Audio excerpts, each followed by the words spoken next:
Ye kwoto aba ma ne onu ye ne fie yie. Eye na busuafo yie. Enu hu nti onim yo nti obeba be ye me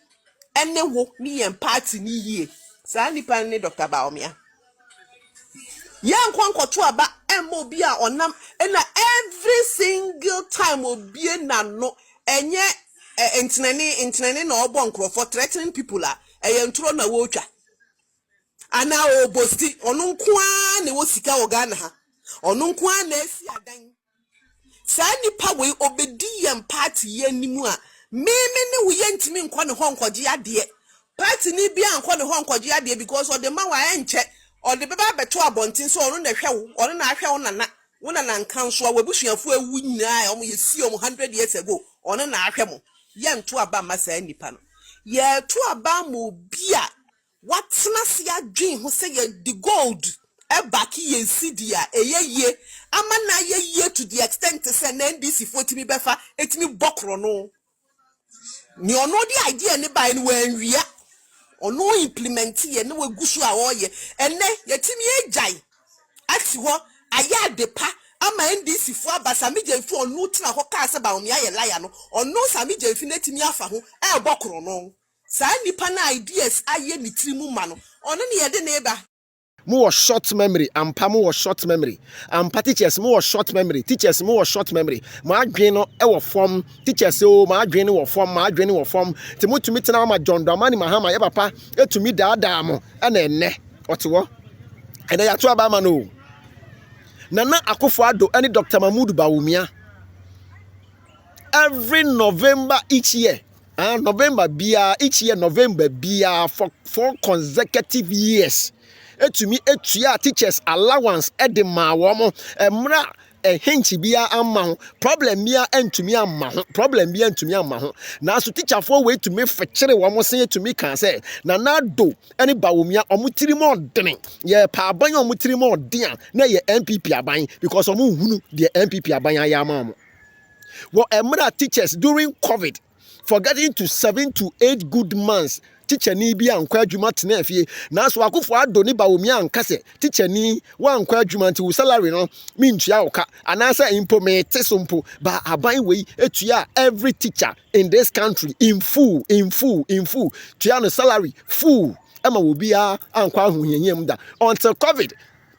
eba afoma yesan ama teachers go back to school still no aban ni eto aso etua teachers ka to the tune say 25% salary increment. Abain Nanado Baumia Bain Edima teachers say teachers Monfa. Abain Biama so Emma teachers home and Tom Tisse Nanakufado Abain. Shabe Biana Am I a John Dramani Mahama from 2012 to 2016? Teacher in our Katia saying Nanado from 2017 to 2024. Now I catch you saying now so much to meet now can say Nanado Mamunya Nanado Nyapapa Nanado 3 more dinning.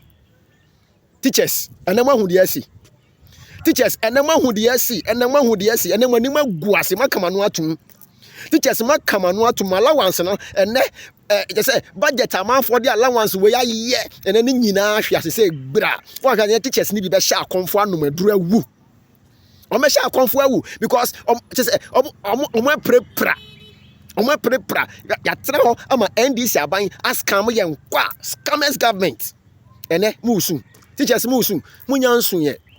me see near eba no ya kese near eba no so soon ya pa John Dramani mama mu ya madwin say munnim papa we ne obeya from 2012 to 2016 ne odi Ghana fair mu ne wo ye no Ghana say Ghana edi dum so say Ghana unemployment graduate association and I find saying amanfo mu ye adwuma ya ntua wo ka nyina no mo na mo ani tua na mo ani tua wo na mo ani tua na so na mpesame nkuminya na mo bayie na mbayie ni tibon kosonti na mabon mo amotete classroom cheche nkola ade ntini matana mama NDC aban ama mahu sa ampa mo short memory na musu allowance ho ma musu allowance ho kora na de epa no esoso epa John Dramani mama afi no be miam afi na obe miam ye ka kire mo ye mo bi ye ka kire mo ye ba social media so be ka kire mo say epa John Dramani mama de ye nim no we know this man ye nim no de odi Ghana fa so say inflation aba from ne boa dollar na aba from na so ne ma bo dren ene ne ma bo dren ene ma ne kodwa so aye ntɔhwe na so mo say ne ma bo aba from o mo say ne ma bo aba from what an irony What an irony. What kind of government is this? Amamo beni na yetro kansa. Ne teacher for nyine su. Teacher for nyine su. And me sure say baby ah Ghana baby bia teacher ni bia na anopai and I say enede ade kyerebe ye basa. Ade kyerebe ye basa. Ade kyerebe ye basa because teacher ni bia su. Teacher ni bia su. Aden and this aban aden ya pa John Dramani mama aden bone be na Ghana for ye de aye bone be mpa na ye de aye teacher for munya hu hwe de eba no munya hu no hwe mu fa musangu muti na mu hya ase se mu bobna because mu be super mu be su mahama munim u ka se sa sika na na akufo ado de ma ye no sa if I saying allowance na na do de ma mu ka se na yesika ketwa na yesika ketwa na yesika na emu odu yesika na emu odu na so na do at any point in time and to me and say oh sika we mo do ntimi ntwa mokada every November bia na papa we make sure say sika we beba na so teacher for dem na mo ye die ye dua ye no eno na ye twa no aba na papa na ye gu ye na mo ka say aban papa aba no aban papa na aba no nti aban papa na aba no ti de aban papa na ye no eye pa teacher say eye because mo de aban papa aba ene musu munya nsu ye mo make sure say mo akọ kire nkola na de mu make sure say mo ba akọchira akola na awofo yi what's happening enkra no mo te ono mo ekuku ho baby o mo te o mo kan sa asem no have they been to sector of sika bia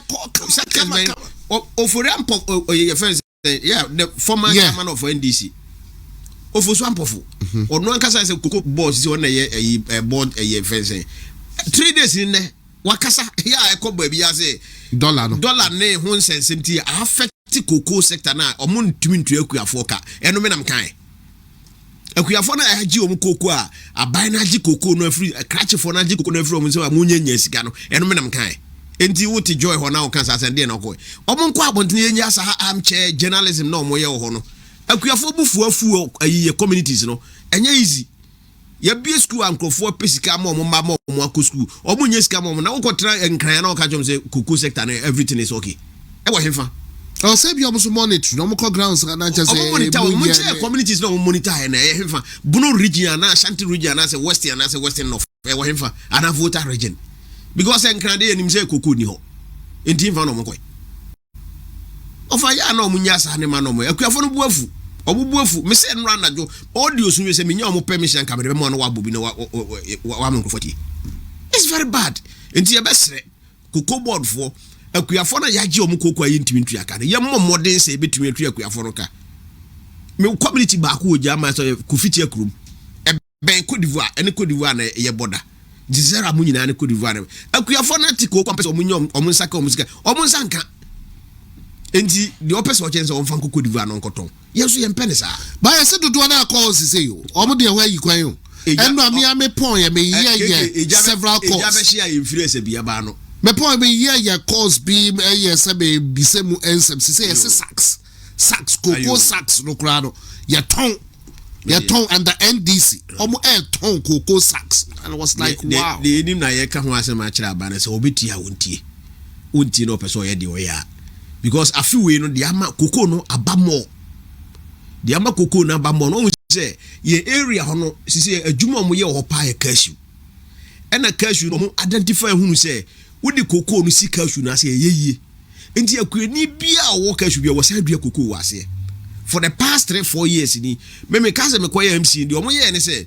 na cocoa board for say omo ye cashew no eyi omo ye seedlings na ye ma omo because mra no makwa ma ye ma omo sa seedlings no bi enti bi no omo hia na me ko be na me say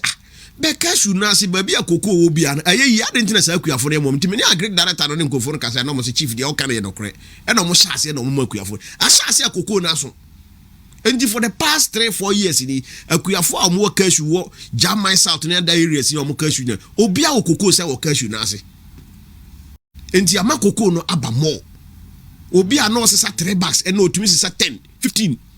Na wa ton de ama aban oji cocoa na wontu aka. Sa na ye no. Enti ye besre omo to omo ma aban no news we na gu aban no. Obi ti ba bi na omo news ye fake. Meja from Pombo atin say a party fake. You be bad so. I don't say people. You be bad so de munya no. Oh, and this have fake news no or more channel or no omo very careful. Na cocoa sector enye road. Say ni omo sisika 7 year bi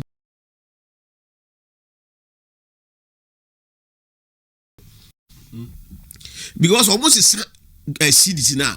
almost $100 no more cedis now and that's almost cedis to dollars no more the call which no man fan near maba until within the next 2 years we say companies are a local manufacturing companies they will food up because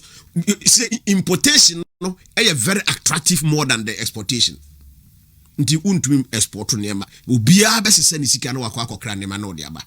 but enema nso be duru oman mu enam se nkrofo ni sika ni obotom ti no omuntumi nto nema no.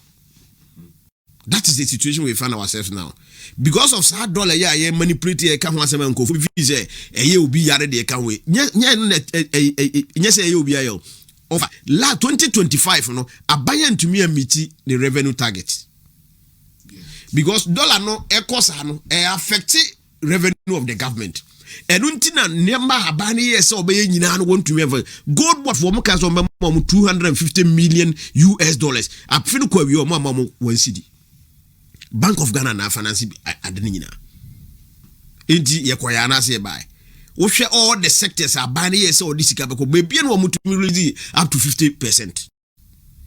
Assembly members are buying na grace obetua omo a mentally allowance no to media run omo electoral areas no afimunu nyina 2 months spend omo tua April May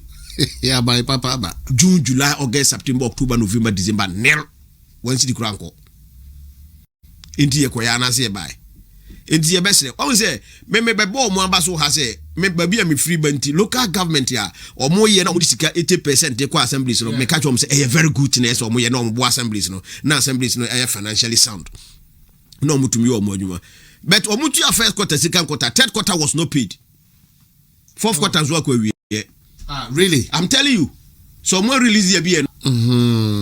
ti omo tu ya 2 quarters yes omo ye dede say omo tu ya the third quarter no ko na ye hwehwemu na ni ho because other me dimti na me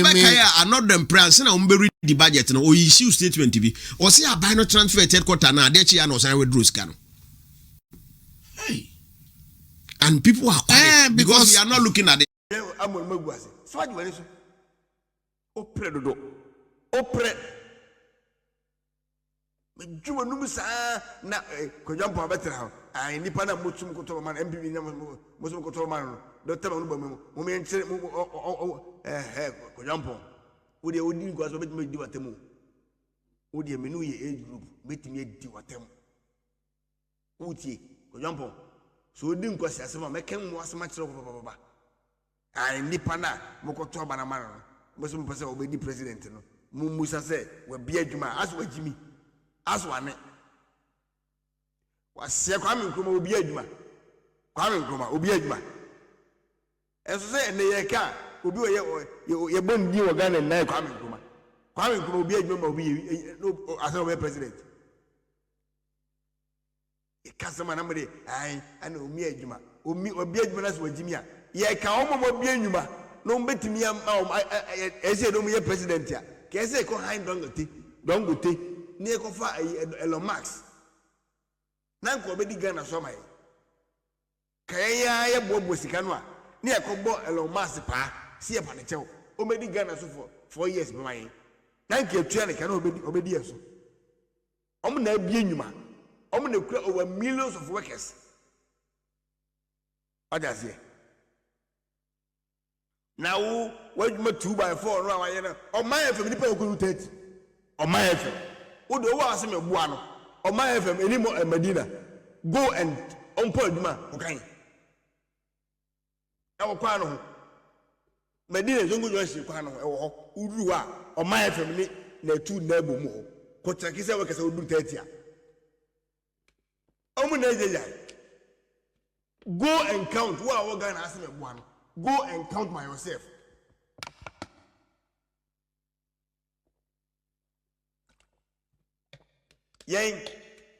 ye tumra na chiresi o o ma FM ni ba bi esie me se me ko na anu me se da ko monitor ko ye interview ba obi ehu se me a me ko ho ba o ma FM o so obi ehu me aha me a ni pe wo ho ye djuma nu 30 o ma FM e bi a me kan o ma ni bo mu se me a so obi ehu me aha ente me se wo no ya de light ya edi wechi saa ba me wa me wo ho bre no o ntro me see so what make them workers makuma 500 me I will campaign for you who campaign ka obo na me to mo jopa ni le tiawka utimi my workers o pay slip ma ya no apo baby atena Bible uye sofo fa Bible no ma enye wo God na ententene na nkyerɛkyerɛw ebisa kanea difo no a na omo ewo ho no ohene uye Israel hene na odi nsem huna oba wanim straight na maka twa se masa nsem hunu na wudi no on fancie but ene ga na sofo nipa ye boni ye beka no na omo de akofra obi a otene ba bia onye hwe ena politicians munye sei ena sei munye unim se asoma si na ya de na enye no ensa wo se kire no ka kire no se ade na wo ye no wonya no ntumi nka enti osofo Wangam president Mahama ye wadamfo oye wasoriba afini obetena akonya so no ensemu na wo di ni Ghana ha no wani tua tumi a waje abɔ bo ne niema oye wani tua en asnyame sofo wontumi ensikire ne nka nkire ne se masa dia wo ye no nyame mpesa because Saudi tuompo ene beji tumi nu a asa wunya adwimi se enipa na wudi wo mo so sabi yenyamoa enti wudi buo kakra be ma nipa na wudi yenso no enti se de nipa na kosan la to aba ma wo enti ene wo ba ye eye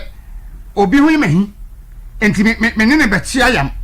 ma mi we yato ho me ne be chia yam enti amamu adwoma ha ma ebu no de eye